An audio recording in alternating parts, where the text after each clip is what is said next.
con el doctor Iván Zuleta, médico especialista en cardiología. Este miércoles 7 de enero, a las 2:30 de la tarde por Hoja de Ruta.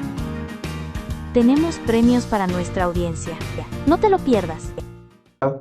Que dentro de sus complicaciones es que el paciente o los portadores de esta patología puedan perder la visión. Y dentro de sus múltiples aristas de la diabetes, uno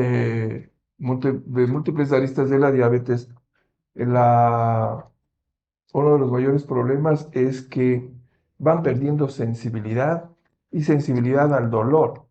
Entonces, por eso es que ellos pueden tener una herida grave en una pierna, necrosarse la pierna y no sentir dolor. En el corazón a veces pasa lo mismo. A veces los diabéticos ya tienen infartos y nunca han sentido el infarto. A veces es un hallazgo de un electrocardiograma donde vemos que ya este tipo de pacientes con esta patología pueden haber tenido ya un evento coronario, que así se llama. Entonces, era importante y me parecía a mí muy relevante que a propósito de esta patología, como es la diabetes, que da tantas secuelas extremadamente graves, pero los pacientes con diabetes son los de mayor riesgo cardiovascular que existe. Entonces, un paciente diabético prácticamente se le trata como que ya tuviera un infarto para extremar su protección, porque ellos son los que más se infartan, con algunas otras características que tienen estos pacientes que podríamos explicarle más adelante. Doctor, antes de continuar, le vamos a pedir muy amablemente que nos diga su currículum vitae, por favor. Bueno, soy un médico que estudié aquí en el Ecuador, medicina, el pregrado, y el posgrado hice fuera del país, donde hice cardiología y como una subespecialidad adicional, ecocardíaco.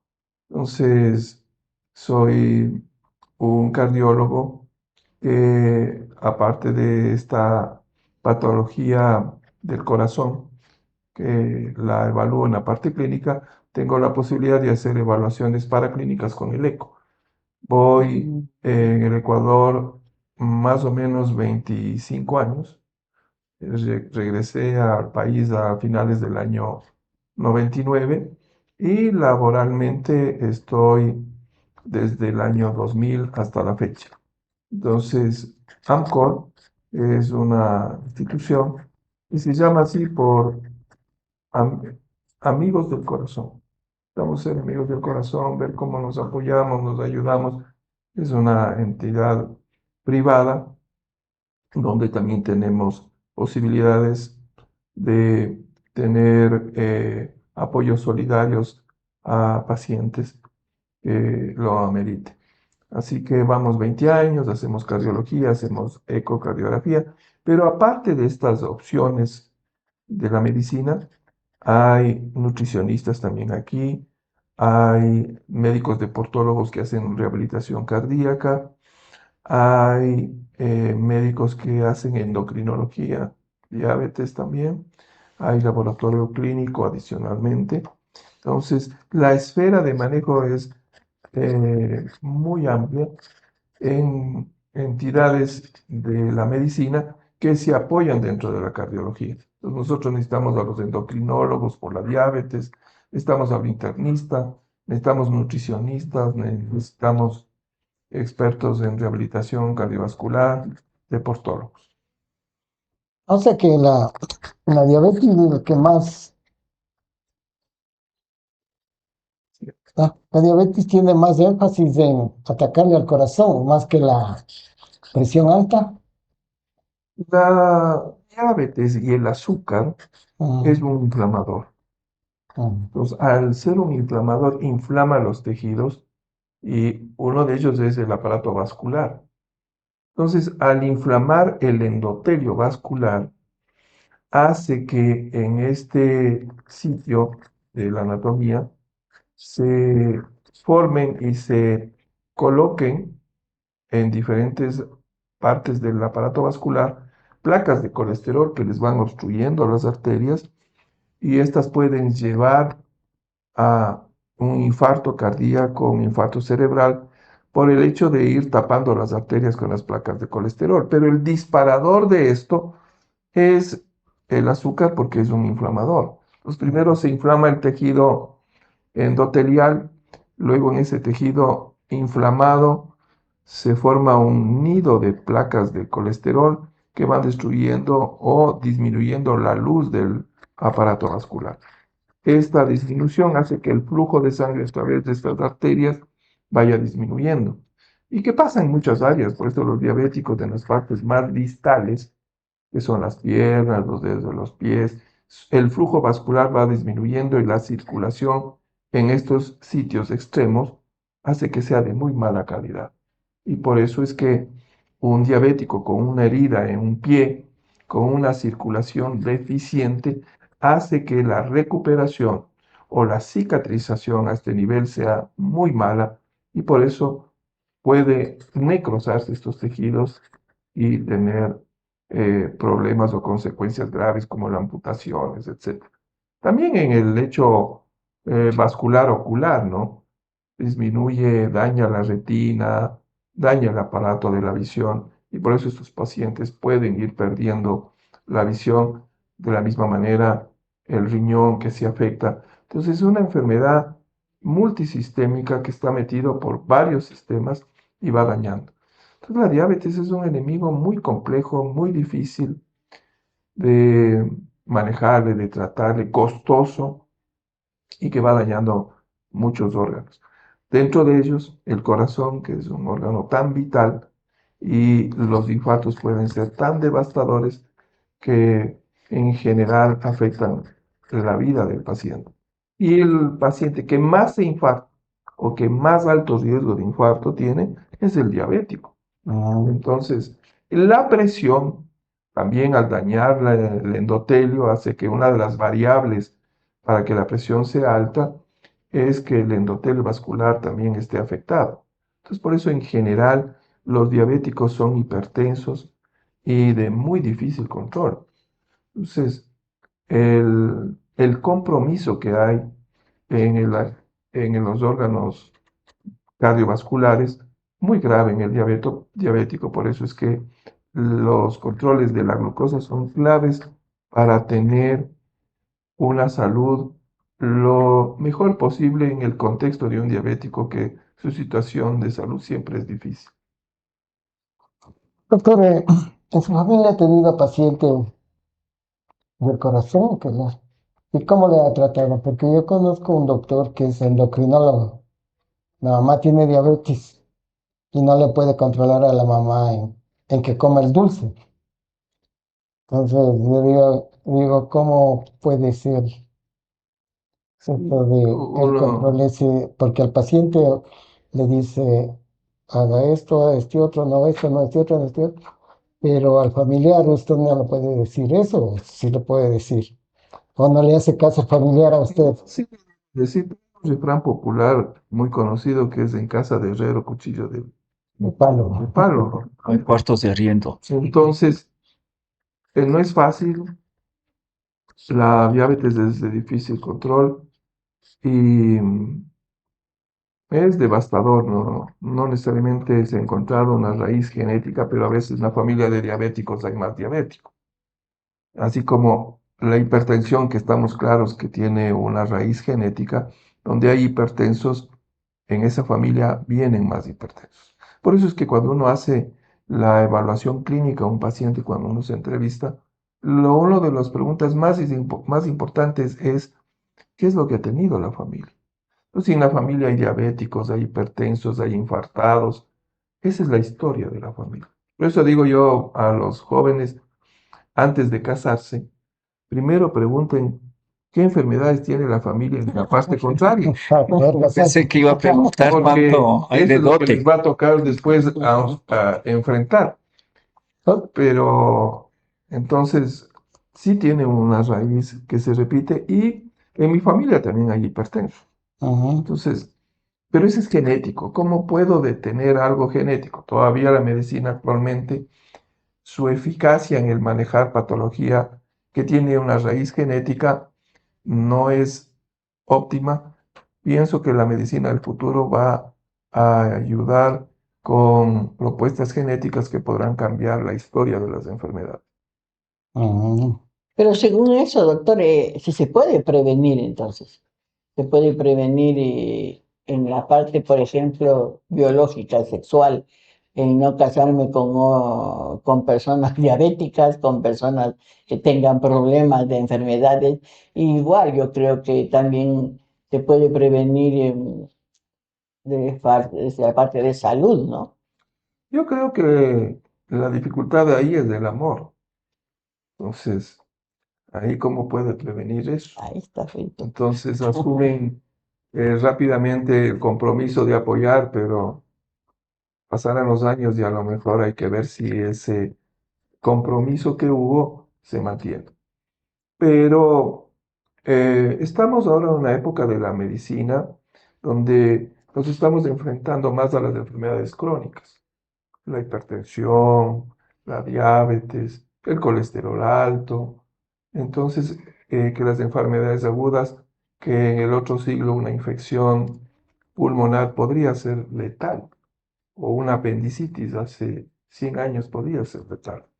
Cada vez estamos dominando este tipo de patologías, pero las patologías crónicas se vuelven difíciles. Y ahora incluso estamos en un desafío de la ciencia, porque lo que nos está complicando el manejo en general de la enfermedad son las enfermedades cognitivas, el Alzheimer, demencia, porque tenemos cada vez población más adulta, de más edad, y comienzan a verse con más frecuencia este tipo de patologías. Entonces hemos dominado algunas y hay estas otras que son de difícil control. Si ustedes se ponen a ver, hace de 100 o 200 años era difícil encontrar una persona de 80 o de 90 años o de 70. Se acordará, ¿Ah? se acordará, digo, de esos tiempos. Entonces, ya 60 años ya era un viejito.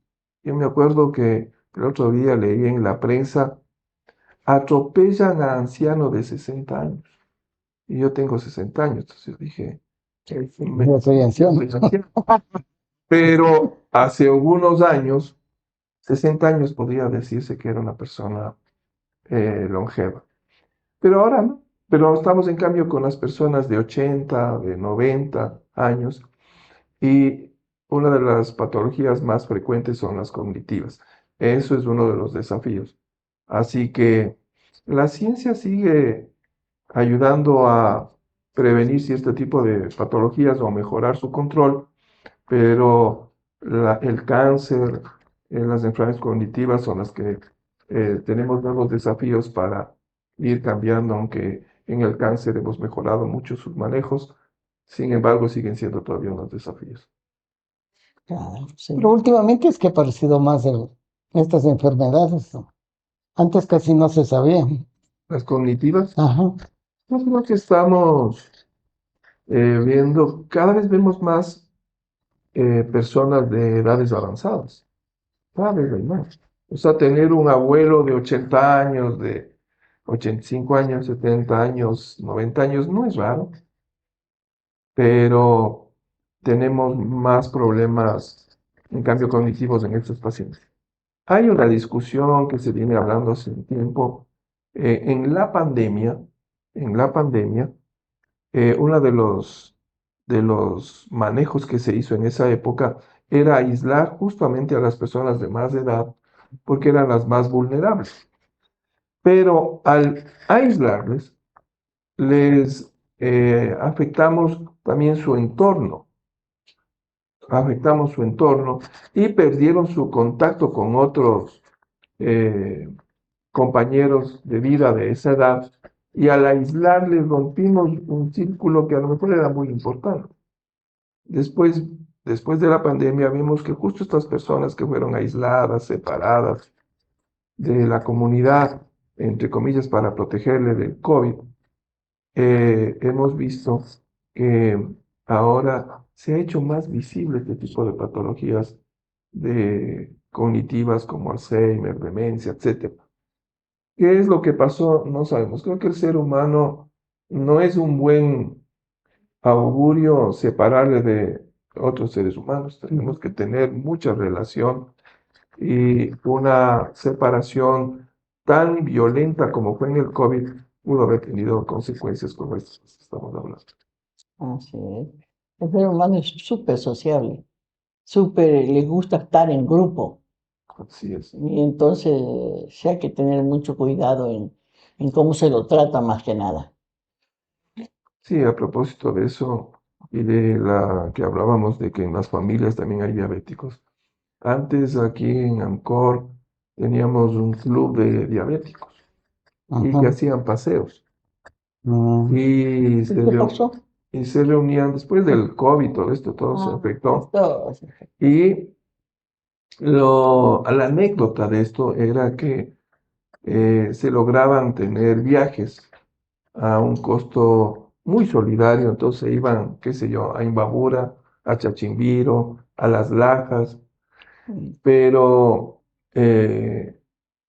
me avisaban, realmente habían personas del centro que también participaban en este viaje porque eran costos muy solidarios. Ellos me decían que apenas comienza el viaje, lo primero que aparece en el club de diabéticos es que aparecían caramelos, dulces, chocolates. Sí, Entonces, por eso les llamamos los chicos dulces, porque uno decía, ellos son los que más se cuidan, pero pasaba este tipo es- de, de anécdotas, entre claro. comillas, anécdotas del viaje, y ellos me avisaban de Es esto. que el dulce es el que más le atrae a uno. Yo soy diabético Claro, y, lo que más le y gusta al lo que ser más me gusta humano, es el hacer lo que le dulce, lo que prohíbe. me prohíbe. Eso le digo, Prohibido. el doctor endocrinólogo, la mamá es diabética y ella se compra una funda de caramelo de esos, de leche con miel.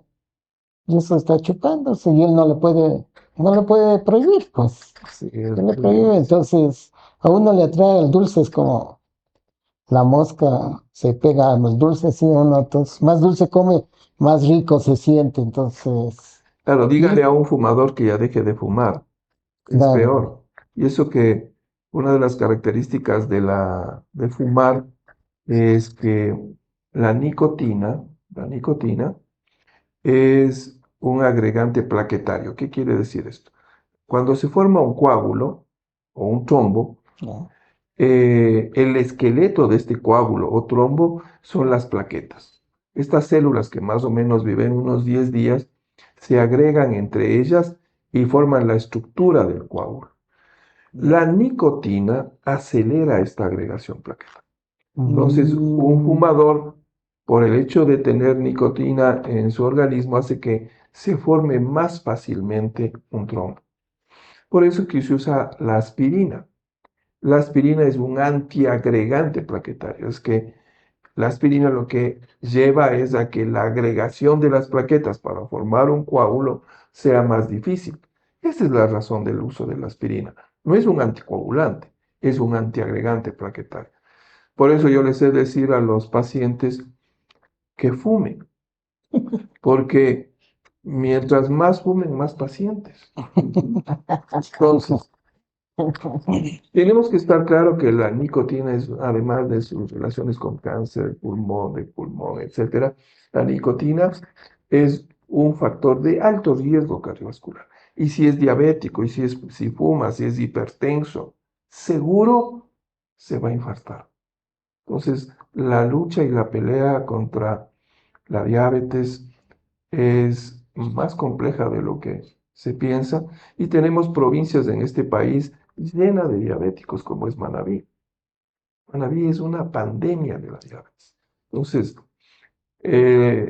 enfrentar esto no es un enfrentamiento individual, debe ser una política de Estado donde nos ayude a que las comunidades primero conozcan bien su patología. Prevenir es mucho mejor que curar.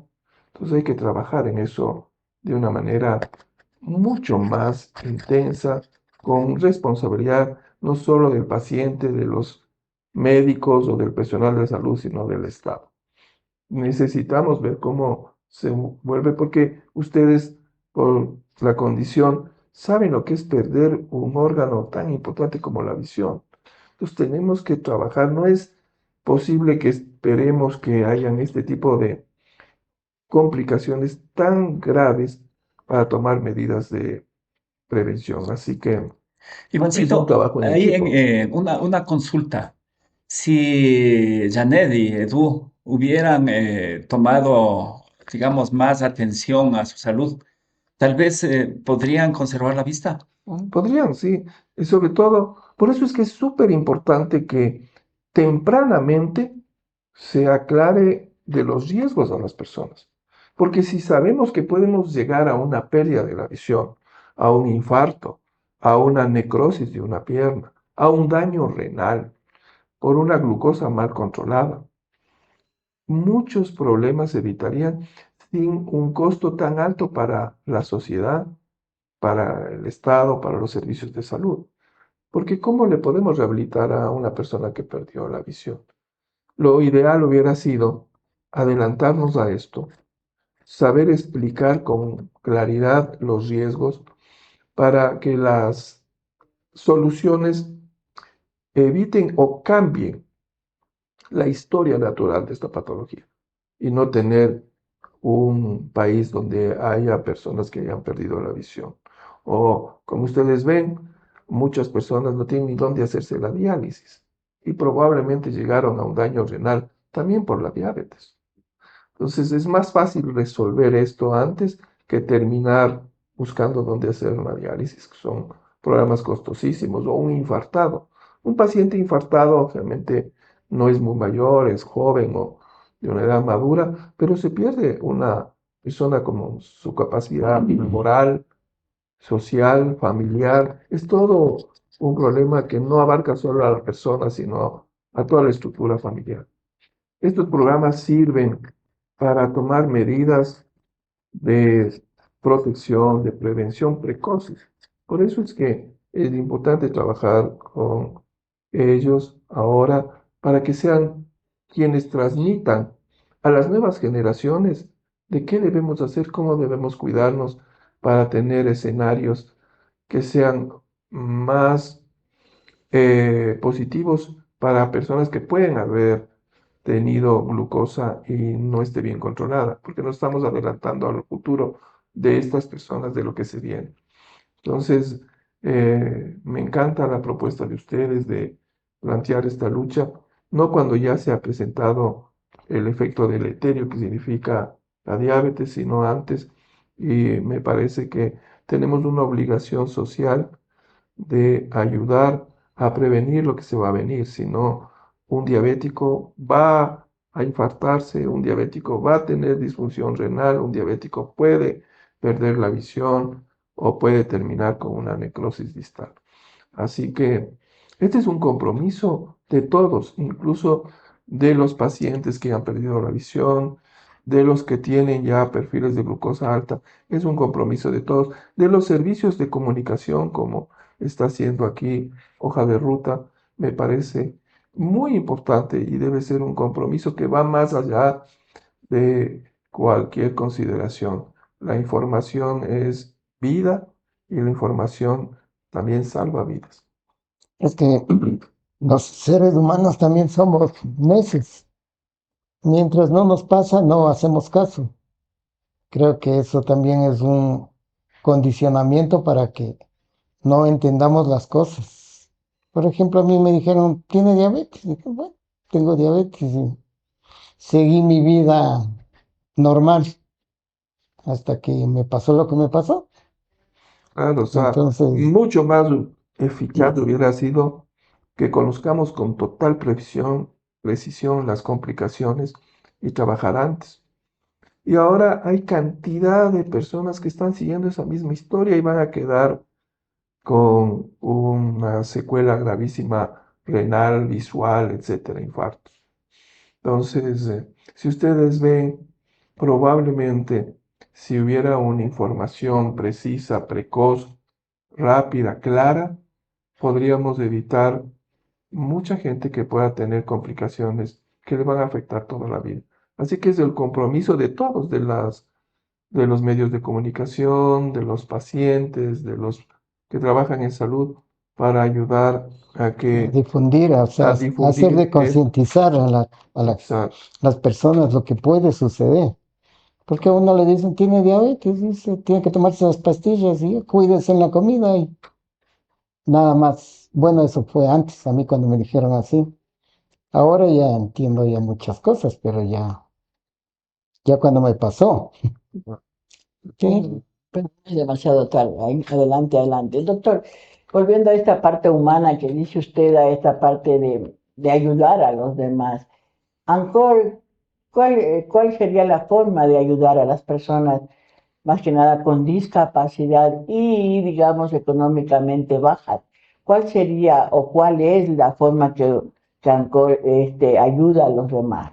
una de las primeras tareas es justamente esto, difundir lo que puede pasar, ¿no? Porque sería también un engaño de que AMCOR podría llegar a resolver las complicaciones o los cuidados o los tratamientos de los pacientes.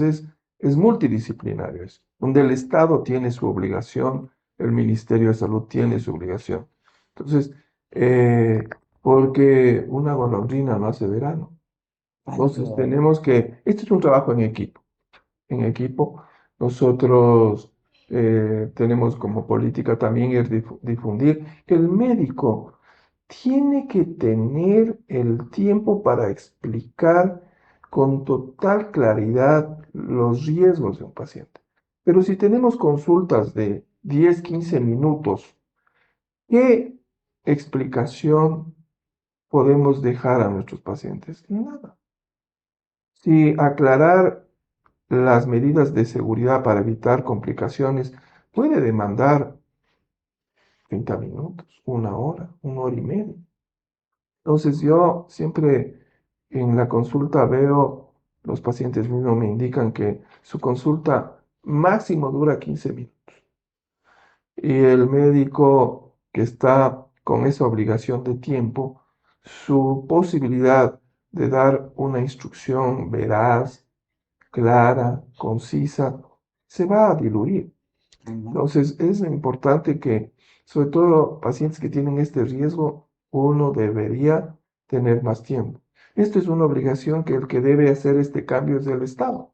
Pues, ¿cómo puede ser que un paciente en el IES le dan primero una consulta de 15 minutos donde solo le van a decir qué es lo que toma, qué es lo que va a seguir tomando, algún examen y la próxima consulta venga en 6 meses? Entonces, muy difícil que en tan poco tiempo logremos hacer conciencia en nuestros pacientes para que se protejan adecuadamente. Como le ha pasado acá al compañero, la información que él tuvo fue muy escueta. Probablemente no logró dar toda la información para explicar el riesgo que se le iba a venir. Pero para eso tiene que el médico también plantearse otras estrategias. Y si nosotros desde nuestro ámbito no solicitamos también que se amplíen las consultas, sean mucho más personalizadas en lo posible, que yo aquí podemos hacerlo. Pero yo sé que en la medicina pública no es así. Y más barato le saldría al Estado dar un tratamiento de alta calidad, de gran eficacia, que traer las complicaciones de la pérdida de visión. Entonces, aún al Estado le sale más barato evitar que un paciente entre a terapia intensiva que dar un tratamiento de alta calidad. Porque la terapia intensiva es costosísima. Entonces, no vemos prioridades y no sabemos utilizar los recursos que tenemos de una manera más eficaz.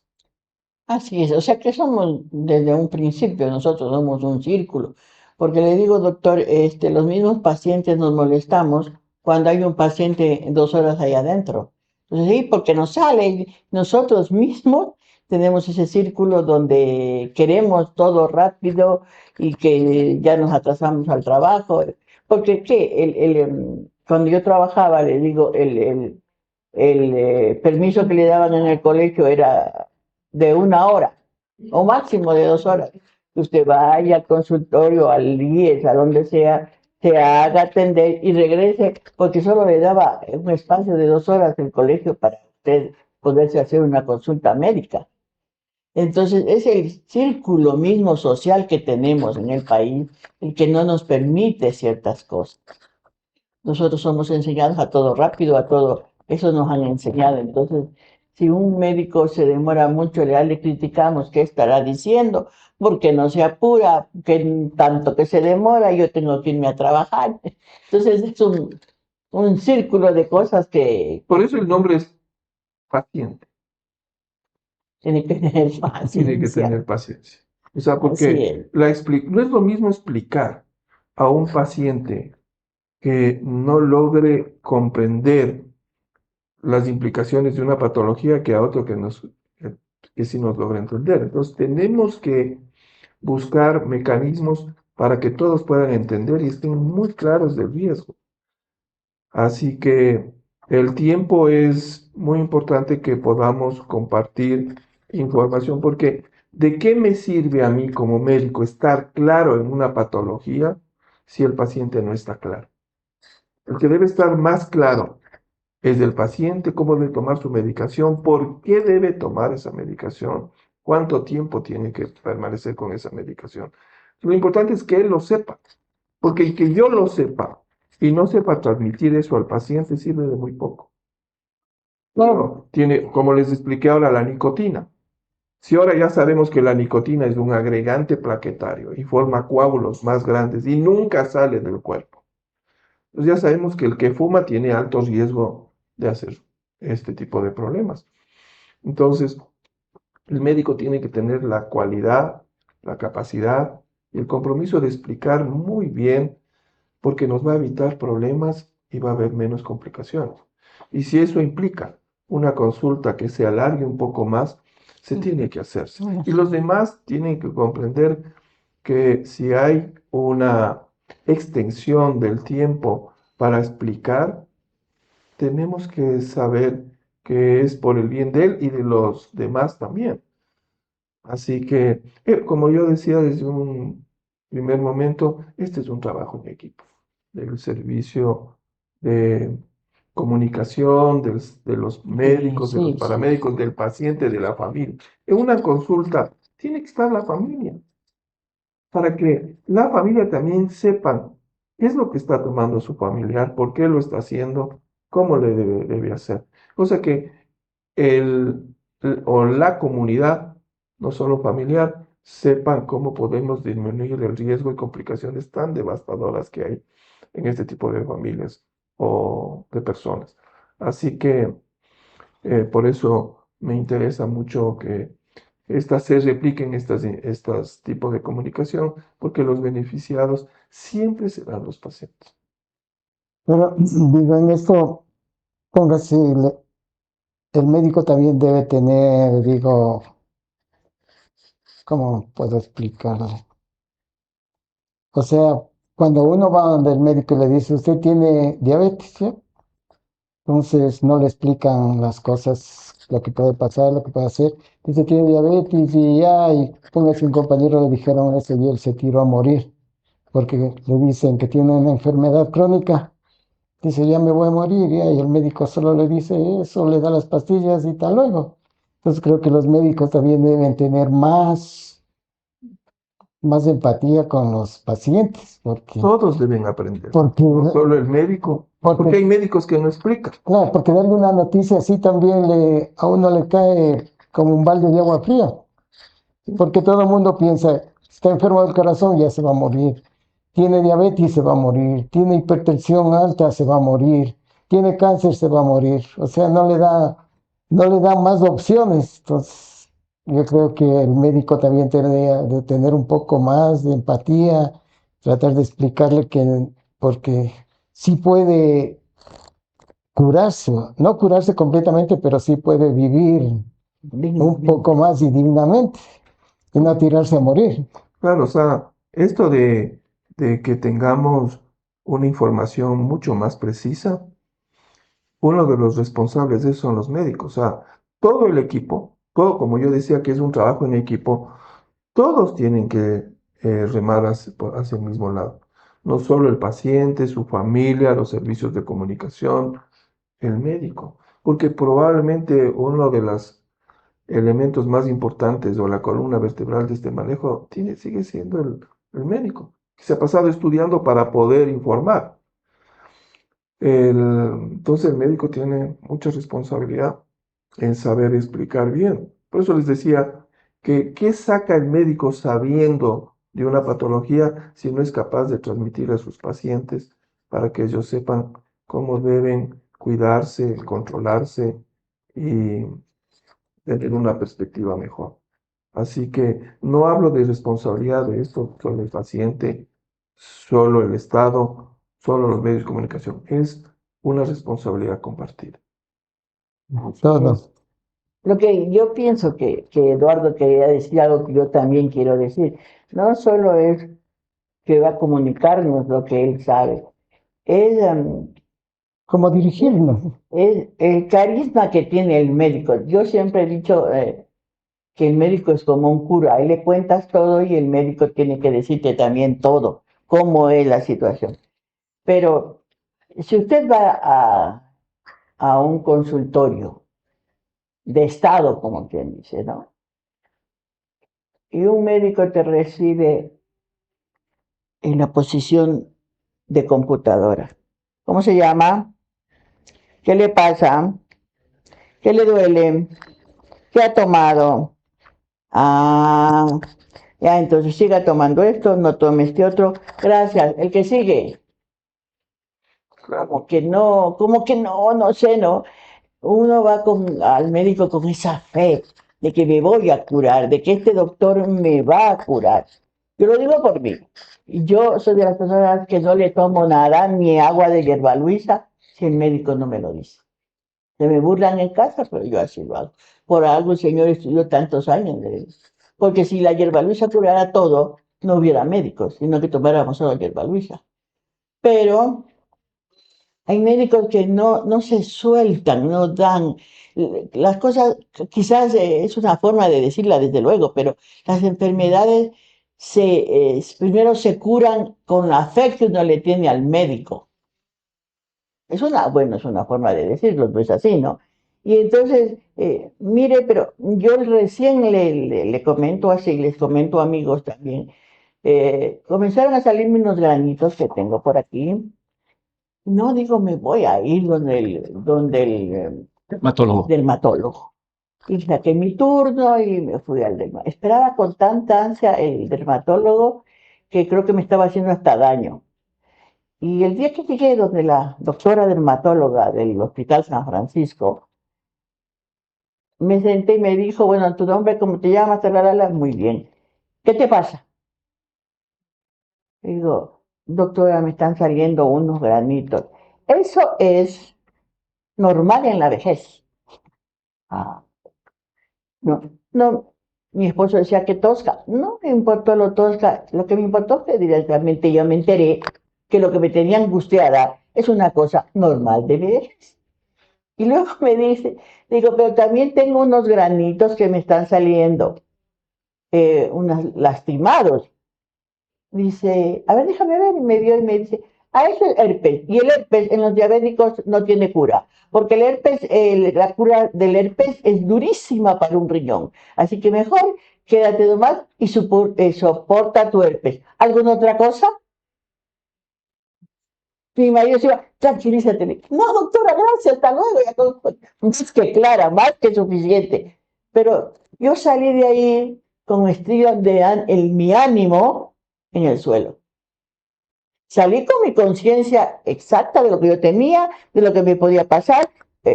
Exactamente lo que ella me explicó era de un médico muy, muy buen médico. Pero la parte emotiva, la parte humana, me mandó en el suelo.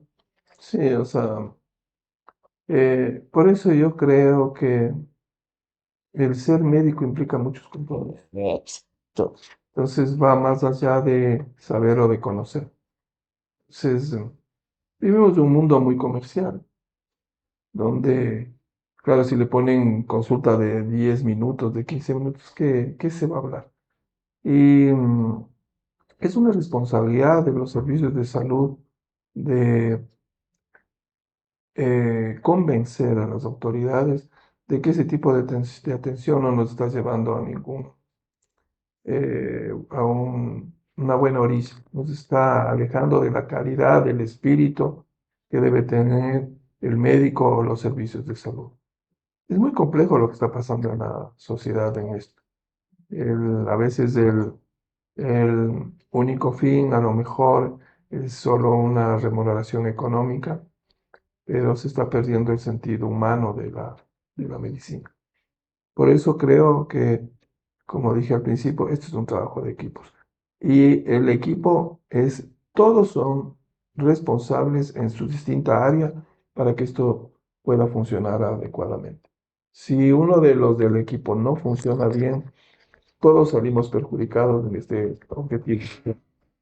Estoy claro en eso, lo entiendo, lo he visto, así que es difícil también desde el punto de vista de salud, de los servicios médicos, que podamos ser eficaces en lo que estamos transmitiendo, no solo la empatía que debe tener el médico, sino también esa calidad y calidez que deben tener los médicos para con sus pacientes. Que si una persona enferma va donde el médico, va porque se siente mal y porque está débil en todo. Entonces, el médico no está tratando a una persona que está bien, está tratando a una persona que no viene bien. Pues tiene que haber una empatía hasta en la forma de manejar, de comunicar, prescribir e indicar claramente al paciente lo que se va a hacer. Usted desde que ejerció esto de la medicina ha de haber tenido grandes satisfacciones y también grandes Decepciones. decepciones. Siempre nunca la vida tiene un solo lado, no hay las dos caras de la moneda. En lo que es momentos muy positivos y emocionantes cuando uno resuelve un problema a un paciente, ¿no? Y cuando estamos en el otro lado y un paciente no logra resolver y hay un desenlace fatal. Yo le veo difícil, no sé, que un médico se acostumbre a la muerte de un paciente. Siempre es una etapa difícil porque nos preparamos, nos educamos para la vida. Entonces, sí hay decepciones y en la medicina estamos viendo todos los días las dos caras de la moneda.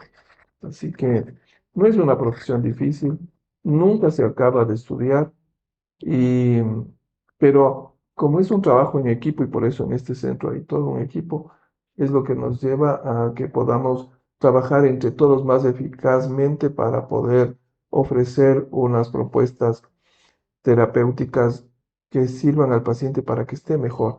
Incluso a veces hay patologías que no tenemos ninguna propuesta de tratamiento, pero el escuchar al paciente, saber lo que le está pasando, entenderlo, aclararle las dudas que pueda tener en el contexto de alguna patología, ya implica una visión más propositiva para un paciente que el darle solo una información fría, sin calidez humana a una persona que viene buscando eso.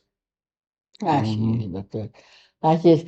Pasándonos a la parte económica, doctor, una preguntita. Aquí también en Ancor y los médicos a los que somos con discapacidad nos cobran la mitad.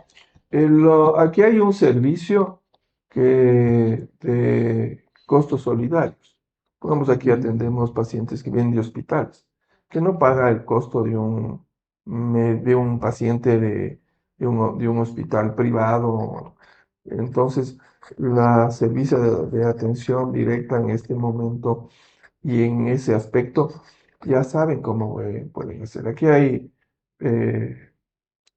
procedimientos que se hacen a pacientes de hospitales públicos. Pagan un valor mucho menor que un privado y sí hay una diferenciación. Estoy claro de que para que AMCOR funcione necesita recursos para sostenerse, pero también hay pacientes que no tienen recursos. Entonces, hay médicos que me llaman y dicen, este paciente no tiene recursos, de otros hospitales, de otras ciudades. Entonces, en la medida de las posibilidades de AMCOR, se da precios solidarios a pacientes que sabemos que vienen de recursos limitados. Entonces, es una propuesta difícil, pero digo que en general no puede ser una propuesta única, tiene que ser de toda la estructura de la sociedad, de las responsabilidades que tenga el Estado, el ministerio, para poder dar una atención más eficaz, m- más solidaria, con los mejores tratamientos que puedan existir. Yo veo tratamientos que utilizan los servicios públicos que ya sabemos que son ineficaces. Ujú. Entonces yo digo, ¿qué estamos haciendo? O sea, para que el paciente se lleve un medicamento y que al final sabemos que su eficacia es cuestionada o cuestionable, pues no estamos siendo eficaces. Y a veces estos médicos no tienen otra opción que solo prescribir lo que se tiene allí. Es muy difícil. O sea, el problema tiene múltiples aristas, enfrentar es muy complejo, y, pero se tiene que hacer, se tiene que difundir esto para que podamos todos, toda la sociedad, presionar para que tengamos propuestas mucho más eficaces, más valederas, que puedan realmente resolver problemas que si tuvieran un tratamiento de mejor calidad, los pacientes podrían ir mejor. Bueno, creo que se Ujú. nos fue el tiempo rapidísimo. Vamos a despedir ya mismito, así es que más bien les anuncio para que ya vayan encerrando el programa nada más. Preguntita, doctor, ya que vámonos la última, como quien dice, el último tiempito a hablar sobre de lo que nosotros queremos ser del deporte. El deporte y salud, perfecto. ¿Cree usted que en algún paciente el deporte, como por ejemplo nosotros el ciclismo, puede afectar en alguna forma a la salud de un paciente? Nosotros que somos diabéticos. Siempre el ejercicio en sus diferentes modalidades tiene beneficios, ¿no? O sea, si alguien hace ejercicio, consume más glucosa, Ujú. sube el colesterol bueno, baja el colesterol malo, mejora Mm, las articulaciones. O sea, el ejercicio le ayuda al paciente para que su estado inmunológico también esté mejor. O sea, entonces, la actividad, por eso es que los cardiólogos siempre estamos pidiendo hacer ejercicio. Pero es muy fácil decirle, hará ejercicio. ¿Cuál? ¿Cómo? ¿Por Exacto. qué? ¿Cuánto? ¿Dónde? Por eso aquí hay un médico deportólogo. Es un experto en eso para decirle, bueno, ¿y con qué condición? Ah, usted es no vidente, entonces tenemos que hacer este tipo de ejercicios. O alguien que no pueda deambular o caminar, entonces tendrá otro tipo de ejercicios. Pero el ejercicio tiene beneficios siempre. Hay que saber y estar claros, y los médicos tienen que saber prescribir el tipo de ejercicio según la patología y según la condición del paciente. Pero la bicicleta es uno de los más completos. Entonces, tenemos que presionar, tenemos que optimizar que este tipo de ejercicio se pueda practicar, que haya los lugares y las condiciones para que un no vidente pueda hacer esta actividad, cómo ayudarle, cómo apoyarle. Pero lo que les puedo decir es que una parte fundamental en la cardiología es la actividad física, que eso nos ayuda indudablemente a enfrentar flagelos como la presión. Un deportista puede manejar esa patología que es crónica, que es genética. La glucosa en el diabético seguro que va a estar más controlada en un deportista que en no deportista. Entonces, me parece muy importante la actividad de ustedes. La bicicleta, primero con la forma que ustedes lo realizan, nos dice que sí hay la posibilidad que los no videntes puedan hacer bicicleta. Así que les felicito por eso. Espero que esto siga creciendo. COL estará presente para más entrevistas que puedan ayudar a la comunidad a que tomemos medidas de prevención y de protección. Y espero que haya muchos más ciclistas no videntes que estén integrándose a esta red de apoyo, de solidaridad y de cuidado que implica el hacer ejercicio. Así es, doctor. Nosotros también le agradecemos muchísimo. Esperamos volver aquí, no como pacientes, sino como entrevistadores, se puede decir. Le invitamos a usted muy cordialmente a ver si algún rato nos puede ayudar, nos puede acompañar en cicleta a que pedalee un poquito y nos preste sus ojos también un momentito para que nosotros podamos hacerlo. Esperamos poder regresar y muchísimas gracias por habernos atendido, doctor. No, un gusto a las órdenes, a Hoja de Ruta, muchas gracias por esta opción y esta oportunidad. Y sobre todo a ustedes, que me parece los valientes que están siendo ya parte de un equipo, y eso es lo que necesitamos. Ustedes nos deben estimular a seguir adelante, no nosotros, ustedes. Así que esta casa, como les dije, es su casa y está abierta para seguir colaborando, compartiendo experiencias y apoyando para que estos sueños sigan creciendo. Muchas gracias. Muchas gracias, doctor. Espero que esta no sea la primera ni la última. Le vendremos a molestar, a visitarle y muchas gracias. No, gracias a ustedes, a ustedes en Hoja de Ruta, muchas gracias. Y solo espero que también no sea la primera ni la última que nos invite. Muchos éxitos y estaremos pendientes de la programación que tenga Hoja de Ruta para estos eventos. Sí, bueno, agradecerle a la audiencia que se ha conectado a Hoja de Ruta, seguirles incentivando, animando a que compartan el contenido, a que den sus likes, a la gente que todavía no se suscribe, suscríbase a nuestra plataforma y estén pendientes que siempre estamos tratando de generar una comunicación diferente, una comunicación más ciudadana, comunicación contrahegemónica también. Así que cordiales saludos y el augurio de que este año nos vaya mucho mejor. Nos vaya, digo, porque a ustedes y a nosotros también. Muchas gracias y nos vemos pronto.